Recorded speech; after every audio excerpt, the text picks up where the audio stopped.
gente tende a pensar que o conhecimento científico é algo puro, sabe? Totalmente objetivo. Mas e se ele não existisse num vácuo? É isso que a gente vai explorar agora, a vida social do conhecimento. Como é que ele nasce, quem briga por ele e, no fim das contas, como ele é usado na nossa sociedade. E tudo começa com essa pergunta, né? Que é a pergunta que move tudo, tanto a ciência quanto a sociedade. Parece uma pergunta simples, mas olha, a resposta é bem mais complexa do que a gente imagina. Para a gente entender essa complexidade toda, vamos pegar um exemplo que todo mundo viveu na pele. Um evento que literalmente colocou todos os nossos sistemas de conhecimento à prova. A pandemia de Covid-19. E a linha do tempo dessa crise foi, assim, uma loucura, né? Em 2020, o mundo simplesmente parou. Um ano depois, em 2021, a ciência deu uma resposta monumental. E hoje, bom, a gente ainda está lidando com as consequências de tudo isso.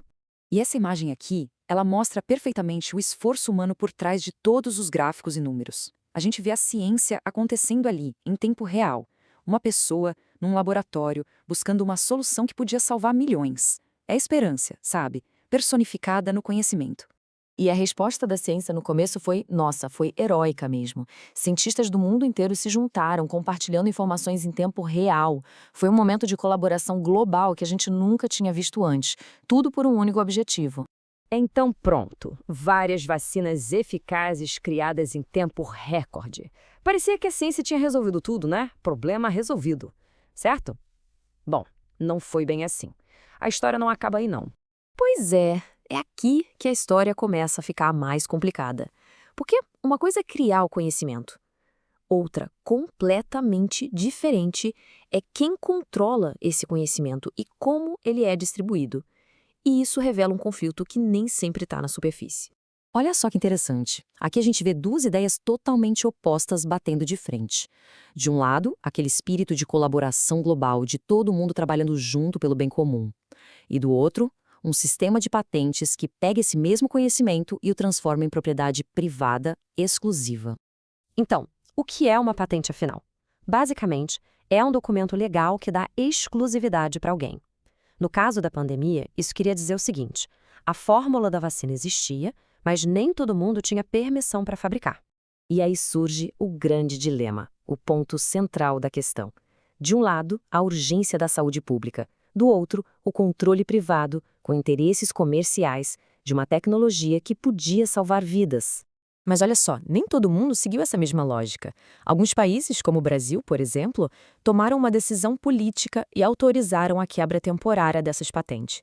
E o que isso mostra? Que as regras do jogo sobre o conhecimento não são fixas, não são de pedra, são escolhas que a sociedade faz.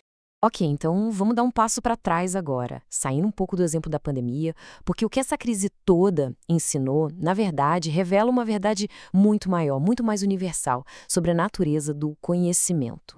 E essa citação aqui, ela é a chave para entender tudo isso. O conhecimento não aparece do nada magicamente. Ele nasce da prática, do dia a dia, das nossas interações, das relações sociais. Ele é uma coisa viva, sabe? Conectado com o mundo real. E é aí que entra um conceito fundamental, o tal do contexto social. Pensa nisso como uma grande teia, uma teia de condições históricas, políticas, sociais, econômicas, e é essa teia que define tudo. Que tipo de conhecimento ganha importância, quem pode produzir esse conhecimento e para quem ele vai servir. Dá para pensar assim, ó. O conhecimento científico é tipo uma ferramenta superpoderosa, mas é só uma ferramenta numa caixa bem maior. E o jeito que uma sociedade decide usar essa ferramenta específica, bom, isso depende totalmente dos seus valores, das suas necessidades, de como o poder está organizado ali.